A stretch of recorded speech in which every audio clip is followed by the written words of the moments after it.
looking at this Fever team, the shift from last season where they played a little bit more laid back pick and roll defense, a lot more switching this season with you in charge. What have you kind of seen as far as the benefits from that?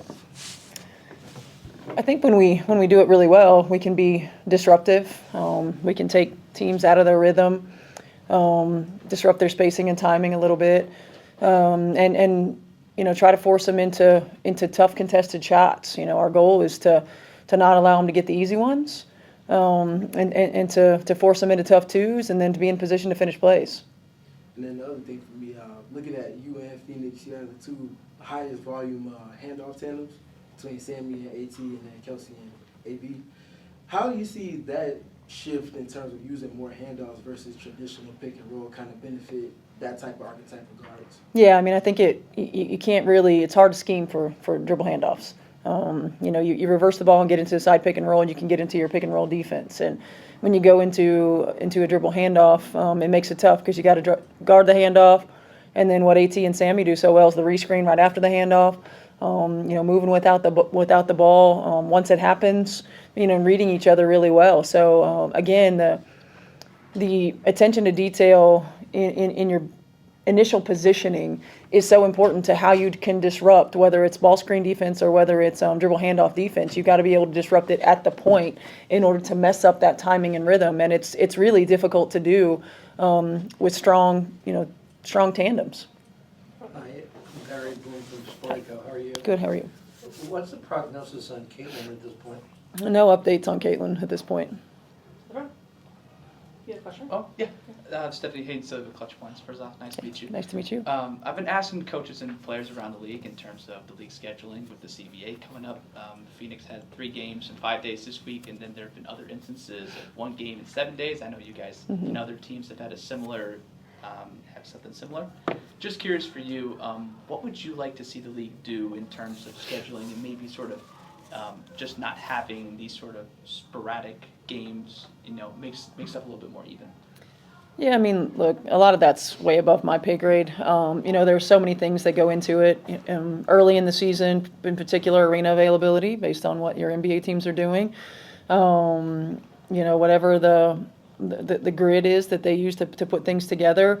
Most arenas are used for a lot of different things, and I think that sometimes that comes into play. But overall, the cadence of games is tough, and it's tough because we have 13 teams. And so, having the same cadence or close to the same cadence as the NBA, it's not apples to apples because of the number of teams that they have. And so, I think eventually when we get to the point where we have conversations about expanding our footprint, about how we make sure that recovery is also a priority. There's no easy way to do it. Everybody goes through it. You just have to find a way right now to weather that and to put your players in positions for success. And they got to do their best job to rest, recover, and do everything that they can to make sure that their bodies and their minds are ready. Hey, Coach. Nice to meet you. Aya Abdeen, Football is Live. I'm just curious to know what you have learned from Kelsey Mitchell so far this year and how you have coached her. Yeah, I've been a Kelsey Mitchell fan for a long time. I've been watching her play since she was in high school, and have always admired her work ethic, her work style, her ability to score the basketball. I think what I've learned the most is just, how much she embraces, playing the role of being a primary scorer. We've had to lean heavily on her to do that. She's continued to step up to the challenge. We feel like when you put her in positions to use her instincts and be successful, she continues to rise to the occasion. And so I've been pleased with Kelsey. Like I said, I've been a fan for a long time, and it's nice to have her on my side for once. And another question for me. Kelsey has been with the Fever franchise since she was drafted in 2018, and now she's with the franchise, which they have a lot of hype. We're just curious to know how much does it mean to have Kelsey Mitchell with the team? Yeah, it means a lot. She's been through a lot of down years with the franchise, and she deserves to go through the up years. I said she reminded me a lot of Miles Turner on the NBA side, going through a lot of transition with the Pacers and going through some of those bumps and bruises of really renewing the roster and putting a different kind of team together, and then they go to the NBA Finals, and he got to at that time be able to enjoy that. And I think Kelsey's the same way. She's been through a lot. This franchise was in and out of the building. She didn't have a lot of help in some years. Now she does, and I think she deserves the recognition that she's been able to get, probably more. And I'm happy for her. You're at the end of a long road trip, lots of traveling, but also a lot of time to spend together. We saw you guys had a team dinner, celebrated Sid's birthday yesterday. Just how great has that been and beneficial for the team? It's been really good. I mean, this is a good group, a great group of people, a connected group on and off the floor. We all genuinely enjoy time with one another.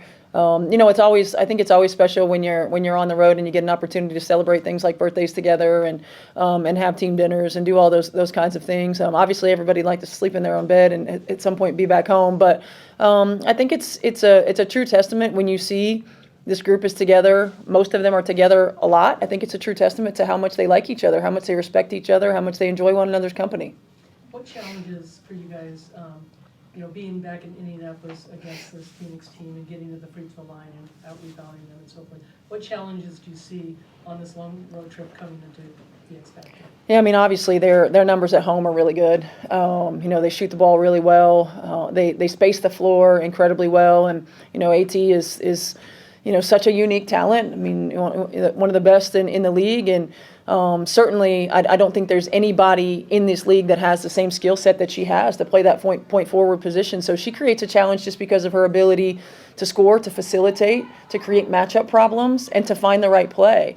And then you surround her, with players who can knock down shots, who can play in the two-man with her, and it makes it tough to pick your poison, so to speak. So we've got to do a really good job of trying to be disruptive, of trying to not allow easy catch-and-shoot opportunities. We've got to keep them off the free throw line. We can't get in rotation early. And then we've got to execute, at a high level on the offensive end. We got to set screens. We got to use screens. We got to take what they give us, and we got to be shot makers. Anything else for Steph? It is Sophie's return tonight to Phoenix.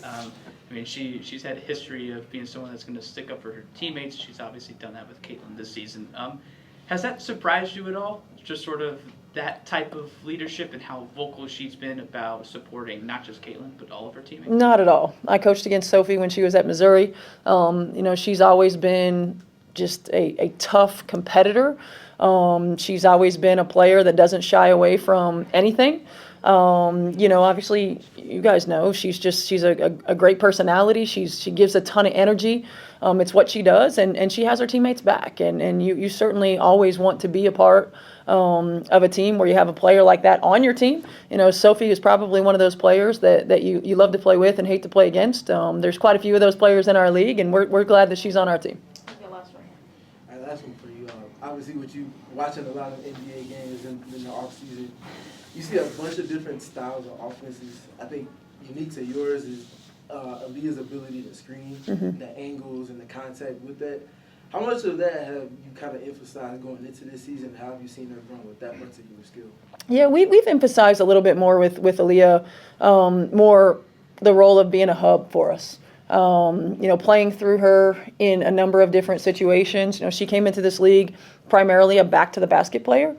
And then you see a year ago with Caitlin on the floor, primarily in the two-man game. And now we want to facilitate through her in multiple areas on the floor and allow her to make plays for herself and for others. And I think that she's really relished in that role. She's a high IQ player. She understands the game. She understands the angles. She understands where the ball needs to get to and how to get it there. And she's embraced that role. And I think you can continue to see her skill set flourish in the role that she's being asked to play right now.